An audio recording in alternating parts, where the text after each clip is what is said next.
Assalamualaikum warahmatullahi wabarakatuh. Selamat berbahagia jamaah ngaji tafsir Al-Quran dengan referensi kitab tafsir Al-Ibris Mu'alib Mbah Haji Bisri Mustafa Rembang dengan sanad Mbah Haji Samsul Mu'in Khalid, pendiri dan pengasuh Pondok Pesantren Darul Amin Jajak Banyuwangi, Jawa Timur. Semoga berkah, amin. Dilanjutkan surat Al-Baqarah ayat 113. A'udzu billahi minasyaitonir rajim. Bismillahirrahmanirrahim. Wa qalatil yahudu laisatin nasara ala syai'in wa qalatin nasara laisatil yahudu ala syai'in wa hum yatslunal kitab. Kadzalika qala alladzina la ya'lamuna misla qaulihim Fallahu yahkumu bainahum yaumal qiyamati fima kanu fihi yakhtalifun. Wa qalat lan ngucap sapa al yahudu wong Yahudi gane ngucap laisat nasara ora ana sapa wong nasara, laisat ora ana sapa nasara wong nasara iku ngalase ing ngatasé bener paitu maitu. Wa qalat lan ngucap sapa an-nasara wong nasara gane ngucap laisat ora ana sapa yahudu wong Yahudi iku ngalase ana ing ngatasé bener gak luwih bener. Waum utawi Yahudi Nasara iku yatsluna padha maca sapa Yahudi Nasara Alkitab ing kitab Taurat. Kadzalika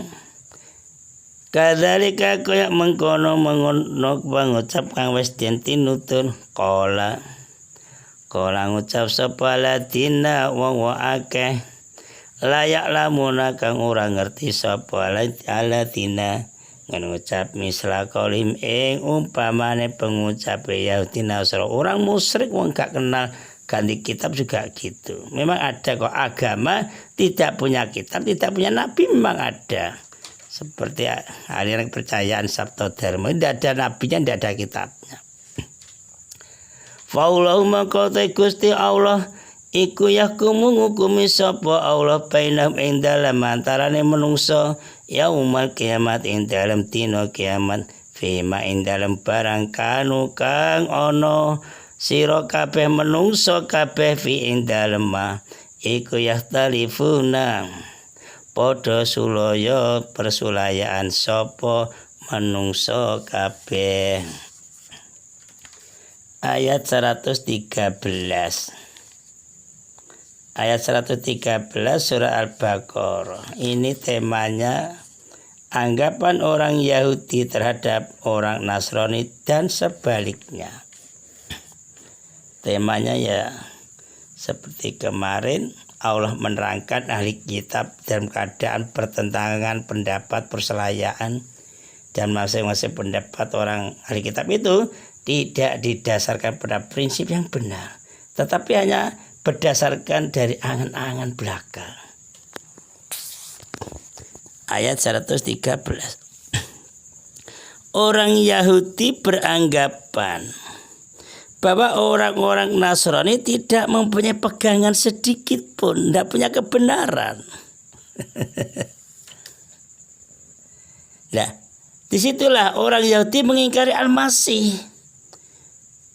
Memang Al-Masih ada dua, Al-Masihud Dajjal dengan Al-Masihud Isa Al-Masih, Nabi Isa. Bedanya gini, kalau Al-Masihud Dajjal selalu orangnya berjalan terus selama-lamanya. tapi menebarkan kerusakan, peperangan, kemurkaan, penjajahan, penindasan itu masuk ke Dajjal.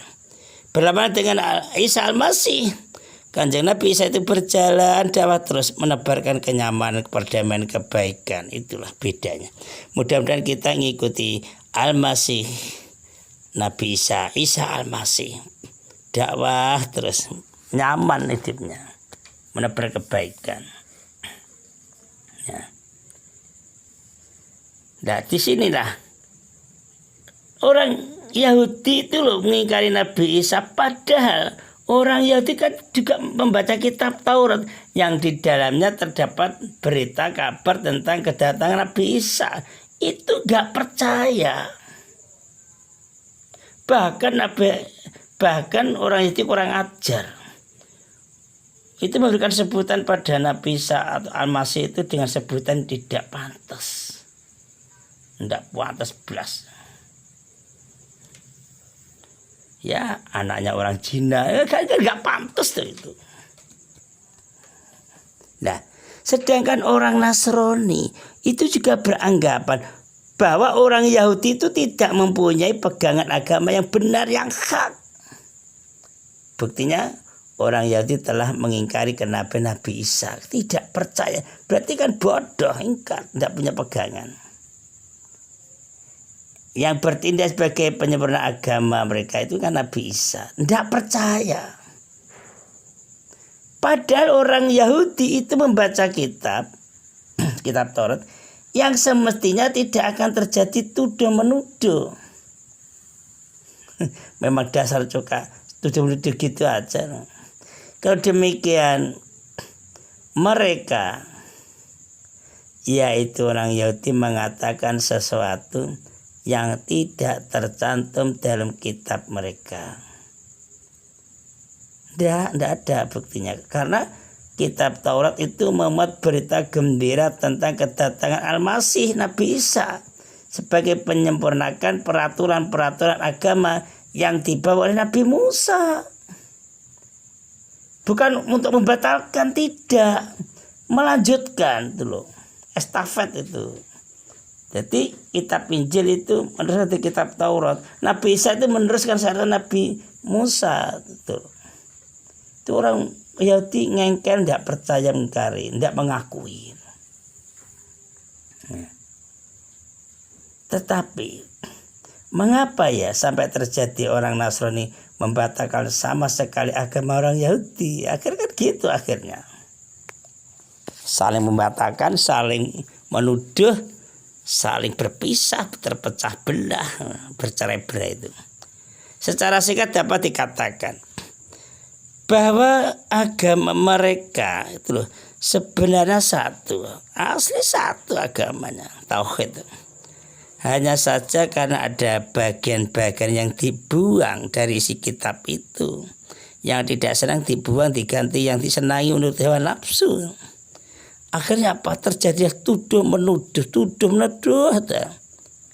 Dengan demikianlah kitab yang mereka baca itu menjadi bukti kedustaan mereka. Ya diganti-ganti, dirubah-rubah. Kata-kata yang mereka ucapkan, orang Yahudi, orang Nasrani, itu bukanlah persoalan baru. Itu hal-hal yang sudah lama muncul. Bahkan bahwa bangsa-bangsa sebelum mereka mengatakan sesuatu tanpa didasari bukti-bukti yang kuat sudah muncul. Contoh seperti penganut Wasaniyah. Wasaniyah menyembah bintang, berhala. Ada lagi penganut paganisme, penyembah berhala dari arca, dari pohon-pohonan, batu, roh nenek moyang, roh orang punya keramat disembah-sembah. Itu masuk paganisme dan Wasaniyah. Bahkan juga mengatakan bahwa agama lain, bahwa agama yang dianut orang itu tidak mempunyai pegangan apa, ada itu. Namanya agama, tapi tidak punya kitab, tidak punya nabi, ya ada itu. Aliran kepercayaan. Sholatnya ya menghadap seenaknya. Nah itu. Kalau manusia dapat mengetahui yang sebenarnya, kalau kita juga ini dapat mengetahui yang sebenarnya, tentulah tidak akan terjadi pertentangan bersifat prinsip. Kalau sama-sama sadar. Kemudian Allah memberikan penegasan bahwa Allah adalah yang maha mengetahui segala kebenaran dan mengetahui segala kebatilan yang mereka perselisihkan. Allah tahu saja pokok permasalahan itu, tahu saja sampai selesai. Allah pula yang membenarkan mana yang benar, dan Allah menempatkan orang-orang yang mencintai kebenaran itu di dalam surga. Mudah-mudahan kita orang Islam termasuk golongan yang membenarkan kebenaran, kita harus jalankan masuk surga, amin. Juga Allah itu menempatkan orang-orang yang membatalkan mana yang batil, serta mengekalkan para pecinta dan pendukung kebatilan di dalam neraka. Allah itu maha adil, adil sekali. Kesimpulan 1. Pertentangan pendapat dan tuduh-menuduh yang terjadi di kalangan ahli kitab menunjukkan terjadinya penyelewengan mereka dari ajaran aslinya. Itulah suka merubah-rubah gara-garanya. 2. Surga dan kehidupan bahagia itu bukan monopoli suatu bangsa, tidak, atau golongan dia, tidak, tetapi surga adalah hak bagi setiap orang, ya orang beriman dan beramal soleh. Beriman dan beramal soleh. Shadaqallahul Azim. Assalamualaikum warahmatullahi wabarakatuh.